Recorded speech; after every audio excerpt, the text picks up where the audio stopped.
Hello and welcome to another episode of Wheel of Horror 666, the podcast where two dudes spin a wheel every day leading up to today, Halloween. It chooses the horror film and they discuss it. Today we're talking about 2022's Watcher, which was directed by Chloe Ukunu.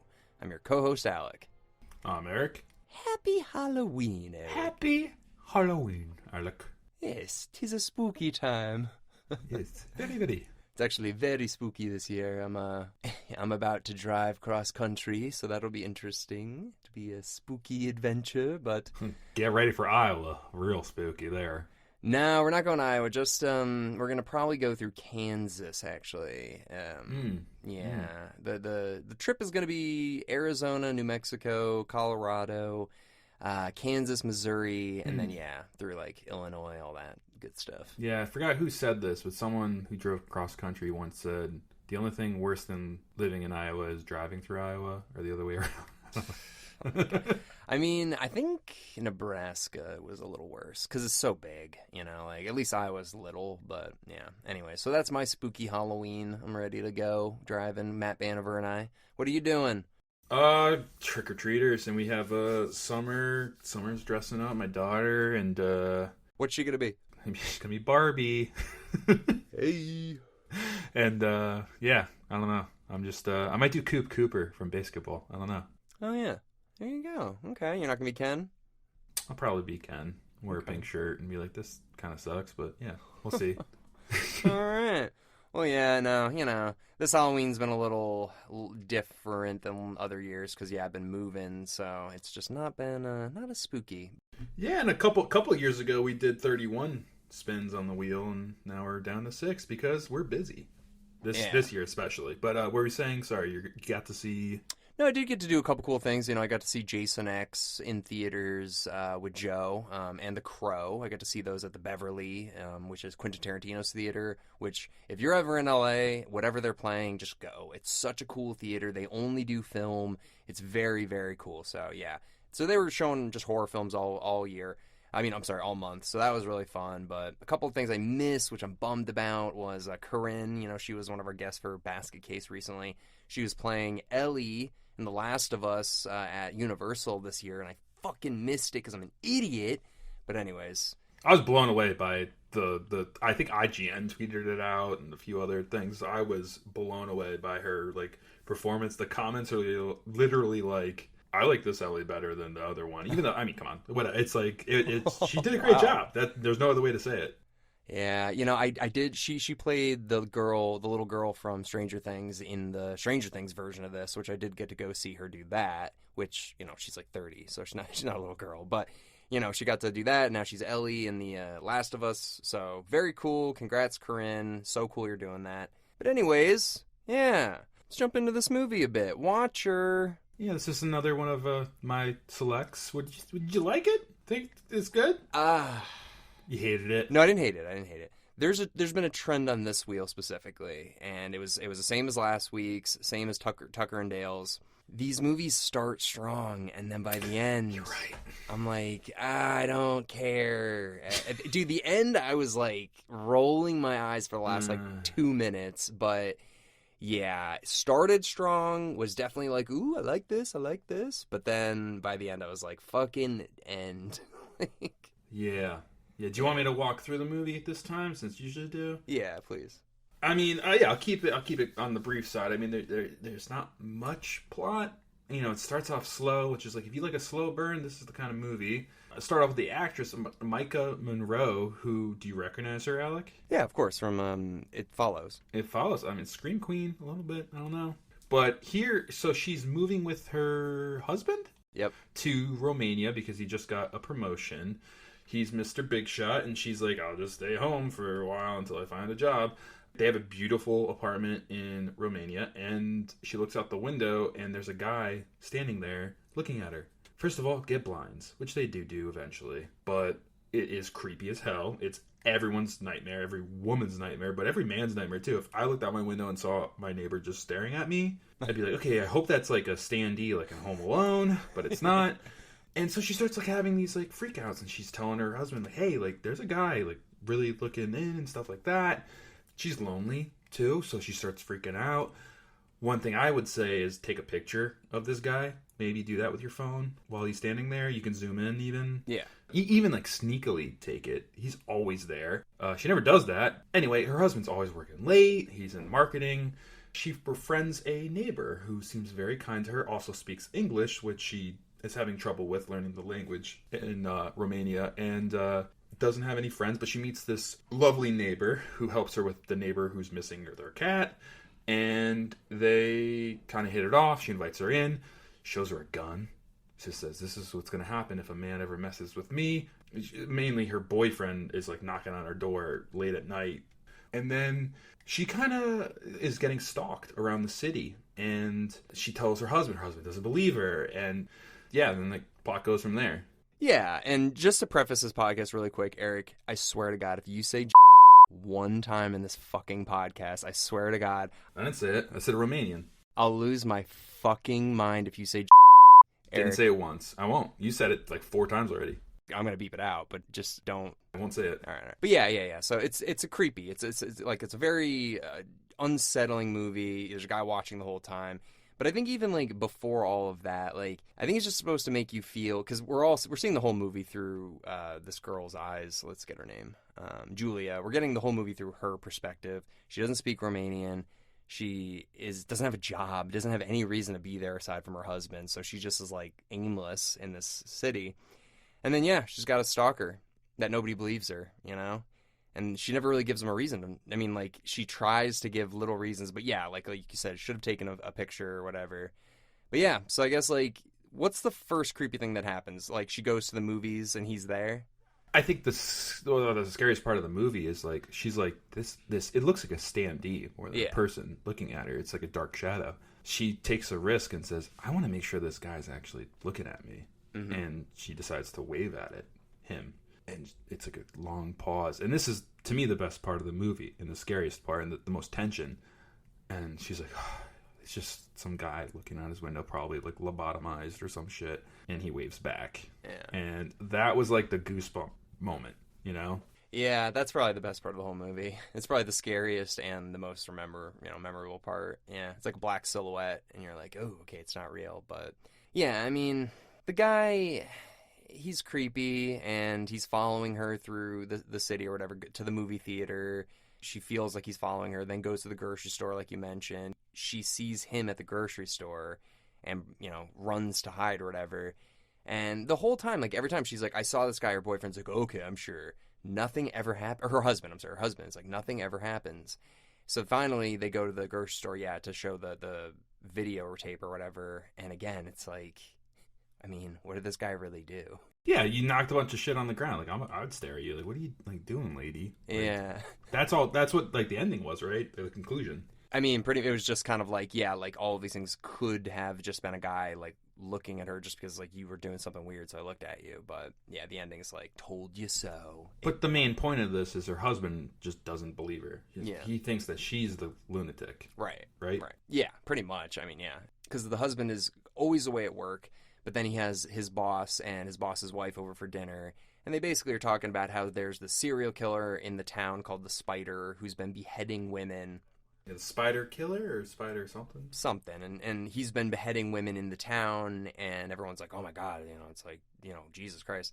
So they have this conversation, but basically, like, even there, the woman, you can feel like she's the odd woman out, even when there's just 4 of them talking or whatever. Well, you feel it whenever she's in a conversation with anyone else other than her husband, because her husband's speaking Romanian to everyone around her, and she's like, I don't know what you're saying. Right. And that comes to a head at one point, too, but yeah, keep going. I mean, I will say this, though. Like, I don't know how much notice she had about moving there. Like, maybe it was like a month or 2, but if you had that long, or like a year or something like that, you gotta learn the language, lady. Like, I know she was trying, like in the beginning she was listening to those tapes or whatever, but like, it was like, I have a carrot. It's like, you should know more than I have a carrot by the time you move to Romania, but... Yeah, I mean, you gotta know, like, where's the bathroom? Like, I have to take a You know, you need to know that stuff before you move there. 100%. It's funny because a lot of people spoke English, but the thing that was so weird about this movie, dude, is every time she spoke English, it seemed like everybody understood her. Like, every single time, you know? Like, she would say something and then they would just do what she asked. Yeah, like the cat woman, like, where's my cat Elvis? And her neighbor helps her out. That's how she meets her stripper neighbor. Yeah. And I mean, the body language is one thing. She asks, do you know where my cat is? And she kind of like, no, and kind of shrugs. It's like, this is just body language at that point. Yeah. It seemed like everybody kind of could understand her, but she couldn't understand a goddamn word anybody was saying. But well, everyone in Romania was just like shaking their hands and like freaking out at her. Like, where's my cat? Where's my cat? It's like, I don't know what you're saying, lady. I have no idea what you're saying. Elvis? He died a long time ago. I don't know. Yeah. No, I mean, it's, you know, there's little weird moments like that. But so she's going throughout the rest of the city just thinking this guy's following her, and she hears, she goes to the strip club and she sees Irina's there, and she also sees that her neighbor works at the strip club. So Irina is like, I don't know who that guy is. We have a bunch of random people that come in here and clean. So it's like, okay, that's weird. Right there, Alec. I got to stop you there. Irina, you don't know who that cleaner is? May I talk to your manager and find out who he is? Right. Yeah. Right there. It's like, Irina, I need to know who this janitor is. Yep, yeah, that could have easily solved it. But I also think, like, him wearing the same jacket everywhere he goes and wearing it while he's working and everything, you're like, okay, like, sure. Do you think he really was a janitor at the strip club, or was he faking to be for a second? Maybe he was, yeah. Maybe he was just there and picked up a mop when he saw her. I liked Irina's, like stripper answer to that. It's like, I just see, like, Google Maps. I don't see any real faces. Like, it's just a blur to me when people walk in and out. Yeah, I mean, that's probably what it would be like. She's like, they all have the same, what did she say? Like, they all have the same look on their face. It's like, oh, that's so sad. Like, ugh, yeah, dude. What a world that is. But, yeah, so Irina then, as you were saying earlier, yeah, like, she invites her over. They sit and they talk about, like, yeah, like, thanks for keeping an eye out for me. I'll do the same for you. I have a gun here, like, blah, blah, blah. And then as that's happening, we hear a knock on the door that is Irina's boyfriend. And she says to her, like, oh, yeah, like, he's actually really nice. He's just kind of, like, loud or whatever. So later, when when her boyfriend comes back and is knocking on Irina's door because nobody knows where Irina is, she's like, Julia is like, hey, maybe I can use this guy to go intimidate my stalker or whatever because he doesn't know this guy. Maybe it'll just kind of like, it'll be like, wow, he's going there. Oh, and earlier the cops and the boyfriend went over there too. And again, nothing happened. Yeah, and he's like the nice abusive boyfriend friend to her now. It's like, you abused my friend, but like, can you like scare the stalker? Like, sure. Like, he seemed like so nice and kind to her, and then like, goes over and like just screams Romanian, banging on the door. It's like, damn. I thought that was a little stupid because I'm like, why would this guy do that? He'd be like, yeah, you know what? I'll come across the street with you and yell at some random guy. I don't know you, I don't know him, but yeah, let's do that. I think they're both at that point concerned about Irina because it's like, I can't, the neighbor can't get a hold of her, I can't, so it's like, yeah, but did Julia tell that guy that Irina had anything to do with this? Like, I feel like this guy just did it. I don't know. She didn't even have Irina's number, Julia. So she gets it from Christian. I think his name was the boyfriend. Yeah, I just don't understand why the boyfriend would want to go over there. Like, this doesn't have anything to do with anything, as far as he knows. To help someone out and stir some shit, maybe. I don't know. Sure, that's a big favor. Like, it's not like, hey, can you help me with these groceries? It's like, hey, can you go intimidate a stranger for me? Very nice of him, though. Very nice of him. Yeah, he's a stand-up abusive boyfriend. We'll say that. So they go across the street, and they go and the guy bangs on the door, no answer. And then she's like, well, can you do it again? And the guy's like, okay. Like, it's like, just, why are you doing this? I know, dude. So then he goes back and bangs on it really hard and yells at him in Romanian, and it gets like, whatever. He's like, what did you say to him? It's like, I told him to leave you alone. So it's like, okay. So that prompts the guy to come to her house with the police. So we didn't mention it earlier, but yeah, so Julia convinces her husband and the police to go over next door, and they harass this guy apparently. And basically, this killer, the Watcher guy or whatever, comes over with the police and says they were harassing my elderly father. So the cops are like, you better cut it out, lady. And the landlord is like, you better cut it out, lady. So everybody's like, all right, lady, you better cut it out. He's like, she's a noisy neighbor, and it's like he's the one stalking me. It's like kind of like in like I don't know, Fright Night or another movie where it's just like he's a vampire. It's like, well, what were you doing in his house? It's like go down in the goddamn basement. There's a coffin down there. Like that never happens, but you know what I mean? Like it's like the cops have turned on the good person. Well, in Fright Night, it's a lot easier to be like, I literally saw the body. This one's like, I think it's a guy seeing me, but he's following me around. It's like you just live in the same town. Yeah. So, anyways, it's a little bit less believable that this guy's just randomly doing this. But, anyways, now everybody's completely blaming Julia for everything. So it's all working out for this Watcher guy. And her husband's like, shake his hand. Yeah. Shake his hand. And she's like, I don't want to touch this guy. Yeah. So it's all weird, and then they finally have this like event where the husband's like, "Hey, we're gonna go to this cocktail hour. Like, are you up for it or whatever?" And she's like, "Yeah, sounds good." Yeah, don't leave me alone, kind of thing too. What did she do that day though? I think it just cut ahead. I don't remember. Maybe followed him around to this. I don't remember. But yeah, something happened during the day. Wasn't much, and then she goes to the dinner, and she learns that her husband has been kind of joking about her. In a not a nice way to the coworkers, and it's kind of mean because she can't understand anything. I think he kind of made it sound like, at least I have the spider to keep me company, right? Or something. That's bad. That's like, oh, I'm not getting any action at home. At least I have the spider to give me action. I don't think it was that. Dude, I think... I don't even know. This joke, if it's what I think it is, it's like so mean. It's basically... Like, here's my take. I thought it was literally like, I'm not getting any action or any like fun with my wife. At least I have the spider killer keeping me company. That's what I thought it was. What do you think? Yeah, no, I think it was basically like, I work so much and everybody knows that I'm not home around my wife, basically. So at least she has...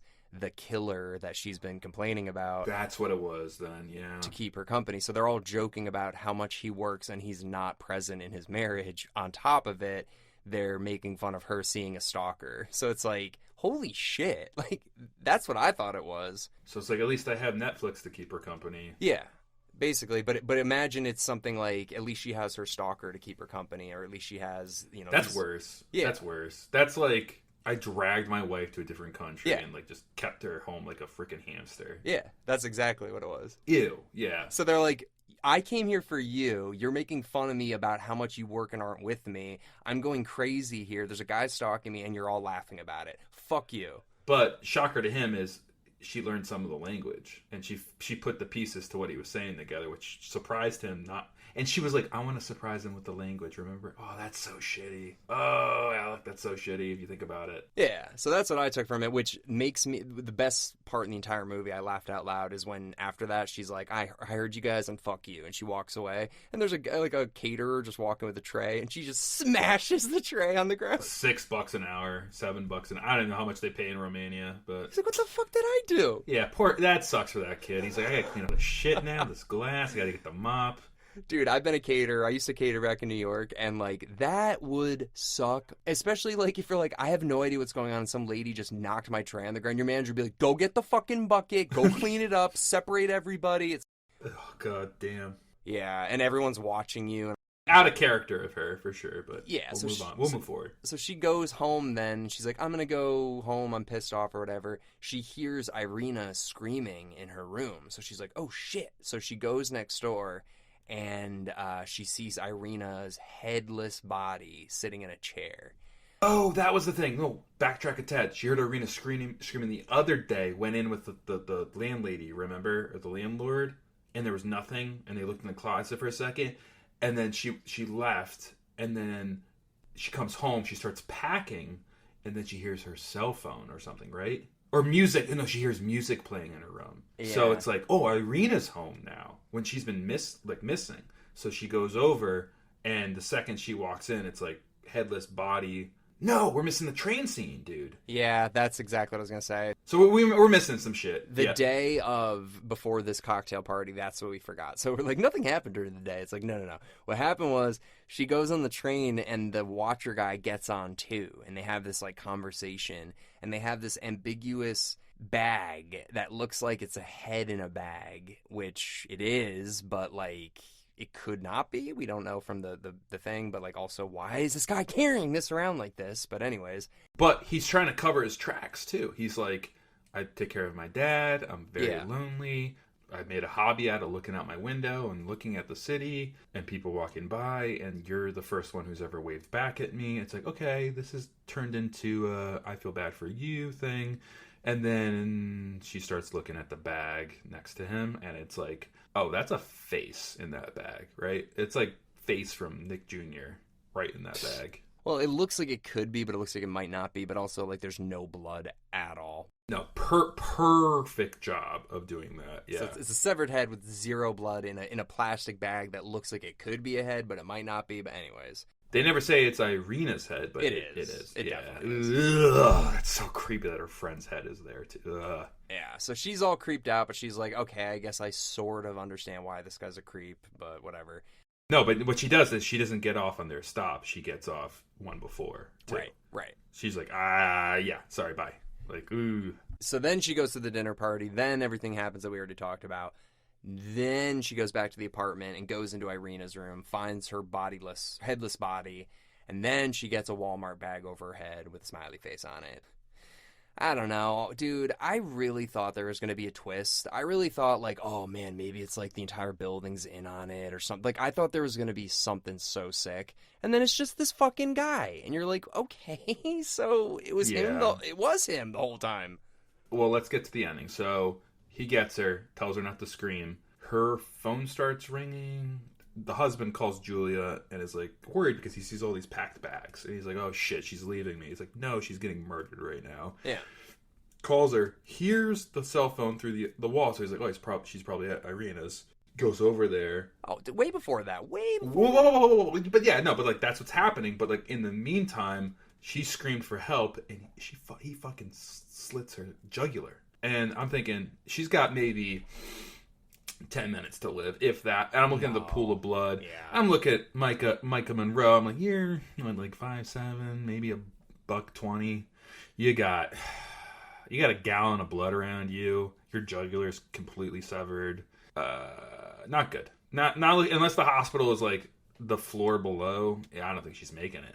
No. You know, even when like all is said and done. So husband comes over, go to Irina's room, sees the same guy who was just with the police. He's like, what the hell's going on? Starts like being like, hey. And all of a sudden, gunshot. She has Irina's gun, and somehow, I mean, he's dead, and somehow she walks out of the room. Like, that was a little like, I don't think she's moving her head anymore. Dude. All right. Once I saw that it was the guy and he puts the bag over her head, I immediately was like, okay, so this is dumb. It was this guy the whole time. There's no surprise, nothing. Then when he slits her throat and then like a obscene amount of blood is coming out. She's dead, if that's... You're passed out at the very least. Yeah, so an obscene amount of blood is coming out. And I'm just like, okay, so she's definitely gonna die. And then he lays next to her as literally just pool of blood comes out and her eyes stop moving. You're like, okay, this movie sucks. Like, so anyway, so like, yeah, you think she's actually dead. And then, yeah, as you said, she gets up, shoots him a few times. So it's like she was playing dead. It's like you can't play dead when you have all of your blood pouring out of your neck. Like, I don't... You're gonna have a seizure or something. Yeah. You're gonna pass out. But so then she walks out, still bleeding. Probably she's dead. She's gonna die.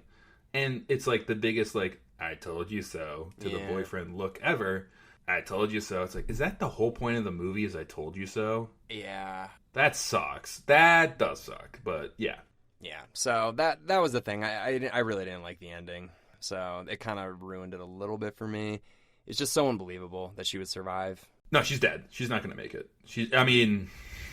It's stupid that she's standing in that scene, but she's dead. Yeah. A couple other things, though, that I just kind of like picked up on a little bit was, their dialogue, the husband and wife, Julia and the husband, it didn't feel like a husband and wife. It felt like a newish couple. Like, I thought the dialogue was pretty bad, and also their relationship it didn't seem like a husband and wife to me. There's no talk of family back home. There's no talk of, like, there's no other talk besides, like, yeah, we're good looking, we have sex, and then... yeah, you brought me here because you got a promotion. There's nothing else. Yeah, and the other thing is I'm thinking, like, they were coming from New York. She used to be an actress. I don't know what the Romanian currency is compared to the dollar, but how much goddamn money are they paying him for him to relocate to Romania? it must be so... If he's living in New York City making New York City American money to then move to Romania, it must be so much money. Well, it makes you think like he's not that great of a guy, which they don't paint a good picture of him. Like, he clearly is mean to her, to his coworkers and friends, and also he doesn't believe her when she is desperately needing help and wants to be believed. Yeah, he didn't seem like a good guy. He seemed like he was all about status. All about himself. All about himself. He didn't care. He's like, and like, I remember his friends like, oh, she's even more beautiful than you described. Remember? Yeah. He's like, gross. Like, he's like, oh, my wife is so beautiful. It's like, is that it? Like, is that it? I thought about that line too when he said that. So I was like, what does that mean? Like, was he just walking around? I was like, my wife, she's so hot. She's so hot. You got me. She's so hot. It's like, what was he doing? But anyways, the other thing that's just, I just got to point out, I've only seen Maika Monroe in, is that her name, right? I've only seen her in 2 movies. This and It Follows, right? Yeah. I haven't seen her in anything else. I don't think I've ever seen her smile. She always kind of has this, like, sad face, just like, man, I don't like my situation. And fair enough, like, both the movies I've seen her in, her situation sucks, but I don't know. I want to see her smile once. Well, if you look at her Wikipedia profile, the picture of her is her really smiling. So that's nice. I just pulled it up. I wanted to see her other movies. I don't really recognize anything else she's in, but yeah, I like her. I think she's good. Yeah, no, she kind of looks like Johnny Depp's daughter a little bit, but also this movie did not do well. Yeah, so walking through, so we'll talk about Rotten Tomatoes real quick. 88% critics, good critic score. 67% audience, not good audience score. You don't see a lot of times the critics are better than the audience. $5 million budget, made $3.2 million, so a loss of about $2 million. No bueno. You won't see a sequel to Watcher. I don't know what they could do for this, but like, just start with the operating room. Like, her jugular has lost so much blood. It's like, I don't know. Like, and then it's the old man dad, like, seeking revenge on his dead son. That's the only thing you can do. Well, I thought the old man was in on it to some degree, but they never get into that either. So that would be a cool twist. Imagine the guy in the window was the old man the whole time. Or what if it was the old man who's the stalker and the young guy saves them? See? I like that way better. Like, they could have done that where he's just going to the grocery store and this and that for his dad. But his dad is the one who, like, kind of hides in the shadows. And, like, he's the one who killed Irina. And, heck, that could have been way better. Yeah. I think the point of the movie is just to be, like, believe her because she's telling you. It's, I told you so. Yeah. And then it's what happened, you know. It's not supposed to be like, oh shit, I didn't see that coming. It's more just to be like, when someone tells you something, you better believe them. That's kind of what it feels like. Mm-hmm. But I don't know. Was this in theaters? I can't even believe it was in theaters. But I mean, no, it wasn't. I think it was on Shudder only, which I love Shudder, you know. But this was it was okay. It was okay. Wasn't the best. Yeah, and I like Maika Monroe. I think she could be in more things. Yeah, It Follows is probably one of my favorite horror movies. Yeah. I'd give this a 7 out of 10, if that. Ooh, yeah, wow. That's high. Is that high? Oh, I thought that. Yeah, I was thinking like it's a little high. I give it 7 out of 10, but you know. All right. I was thinking like 5.5, like low 6 maybe. But 6.9. Well, actually, now that we're doing this, why don't we we don't need to go in order, but like, do you have a favorite and a least favorite from this wheel?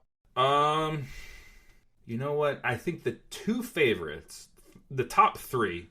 It's so hard. It's so unfair too. I loved Audition. I think the Dissect is so wildly underrated. Dissect is so cool.